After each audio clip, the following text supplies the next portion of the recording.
All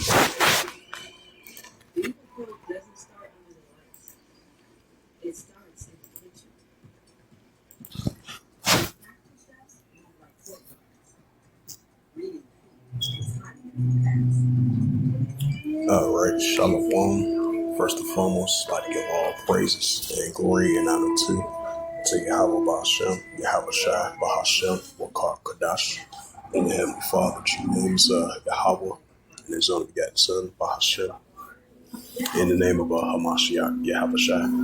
Those are the true names in the ancient Paleo Hebrew, the Lashon Kodash, the Holy Tongue.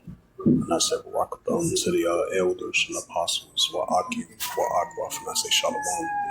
And this is a sit-down lesson from RT.com of this recent news article. As we've been seeing the nuclear arms race from last year into now. I believe February the 6th, 2026, if a nuclear treaty deal between the United States and Russia is not going to extend, it's going to expire. So potentially this might be an increasing growing nuclear arms race between Russia and the United States, two economical military powerhouses.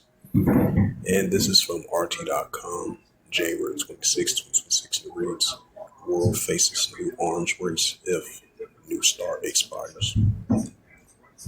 It says Medvedev has reported. It says the end of the deal could signal a dangerous new era. The former Russian president has been. It says the world could enter a dangerous new phase of uncertainty unless the last major nuclear controls treaty, New START, is extended. It says former President Dmitry Medvedev has won. He noted that the agreement between Russia and the United States is due to expire just in 10 days' time. It says a new start signed by Medvedev and then U.S. President Barack Obama in 2010. It says in capped deployed strategic warheads at 1,550 per country following a U.S. withdrawal from the Anti-Ballistic Missiles Treaty and the Intermediate Range Nuclear Forces Treaty. New START is the last remaining weapons control agreement between the two countries. If allowed to expire on February 5th, it will mark the first time since 1972 that we know legally blind limits on the world's largest two nuclear arsenals.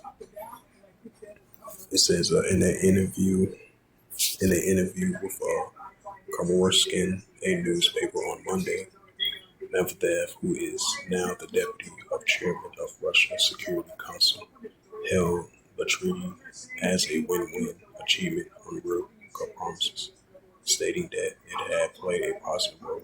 However, he said that the end of the treaty is now imminent due to American actions and blamed the agreement deterioration on the irresponsible approach of the U.S. to its implementation as well of Washington's Golden Dome. Right, just like they're trying to set up a security Golden Dome over the Ukraine as well as if purchase. A defense project and statement by resuming nuclear tests said this approach by Washington effectively forced Russia to suspend its participation in the agreement in 2023. Medvedev explains, but he noted that Moscow has nevertheless continued to observe the treaty numerical limits. It says Medvedev recalls the Russian president Vladimir Putin proposed a one-year extension of the treaty certain limits last September, but stated that no substantive official's response has been received from Washington. It says if we don't hear any specifics from Washington, then we will proceed from the real steps of the American side.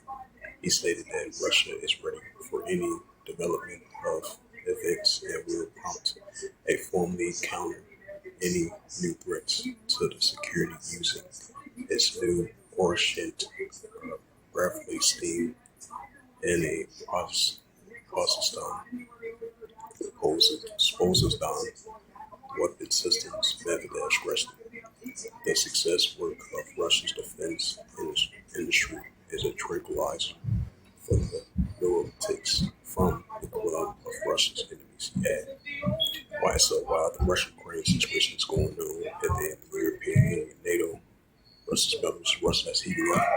Now you got this nuclear arms treaty between the United States and Russia. It's going to end on February the 5th or the 6th, I believe. So if no deal is passed before then or after that day, let's give Russia a green light to upgrade more and more of their nuclear warheads and nuclear arsenal that they already have. And the United States is willing too. So this is an increase in nuclear race between two major nuclear powerhouses of Russia versus the United States. And this is the book of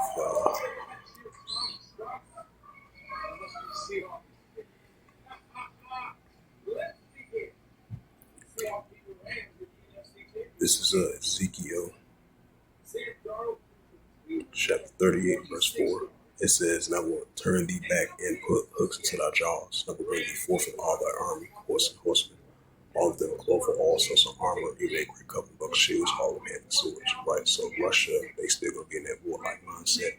And this is the prophet Ezekiel speaking that the heavenly Father is going to put the hooks in back in the jaws. And these are arms and nations of Russia, which represents the bear seeking the 38th chapter. Now, even though they're open to dialogue with Russia, they still going to be in that warlike mindset. So the tension between Russia and the United States is going to increase once again unless they come with a nuclear treaty deal to extend it for another year or many more years. If not, the nuclear war test, nuclear arms test is going to increase between Russia and the United States. And this is Isaiah chapter 13, verse 17. "Behold, I will stir up the Medes, right, Russia against Babylon." And that's going to happen once again. "Behold, I will stir up the Medes against them, which they shall not borrow silver, and as for gold, they shall not delight in it." Right, so for as for gold and silver, they shall not delight in it, the Russians against the United States. Now, if this nuclear treaty deal expired on February the 6th or the 5th, the nuclear arms race will heat up once again. This is the book of Matthew, chapter 24, and verse 6. "And ye shall hear of wars and rumors of wars." Right, so this is wars and rumors of wars. If that nuclear treaty deal is not signed by February the 6th, and if it expires, that potentially going to stir up another nuclear arms race between Russia and the United States. And the tension is going to heat up once again between Russia and the United States. "And ye shall hear of wars and rumors of wars. See that ye be not troubled, for all these things must first come to pass, but the end is not yet." Right, so it's going to come to pass, but not going to end just yet. Matthew 24, verse 7. "For nation shall rise against nation, and kingdom against kingdom." Right, so we're seeing nation against nation, kingdom against kingdom. Russia versus Ukraine, the European Union, NATO versus Belarus and Russia, and Russia versus the United States, especially if this nuclear deal is not signed by February 5th, or if it's not extended. And they're going to stir up another nuclear arms race between the two powerhouse nuclear arsenal nations of Russia versus the United States, as I mentioned it a couple of times already. "For nation shall rise against nation, and kingdom against kingdom," which goes to Ephesus. "And there shall be famines and pestilence and earthquakes in various places." So with that, hopefully this lesson was edifying of this recent news article from RT.com. As of January 26, 2026. January 26, 2026 reads, "Oil faces a new arms race if new start expires," Medvedev reports. "The end of the deal could signal a dangerous new era," the former Russian president has said. So with that, I'd like to give all praises and glory and honor to Yahweh Ba'ashem, Yahweh Shai, Bahashem, Rakal Kadash, and the Heavenly Father. The true name is Yahweh, and the Son begat Son, Bahashem, in the name of Hamashiach, Yahweh Shai. Those are the true names of the ancient Paleo Hebrew, the Rosh Kodash, the Holy Tongue. And I say Barak Adon to the elders and apostles, Wa'akim, Wa'akwa. Until next time, I will say Shalom.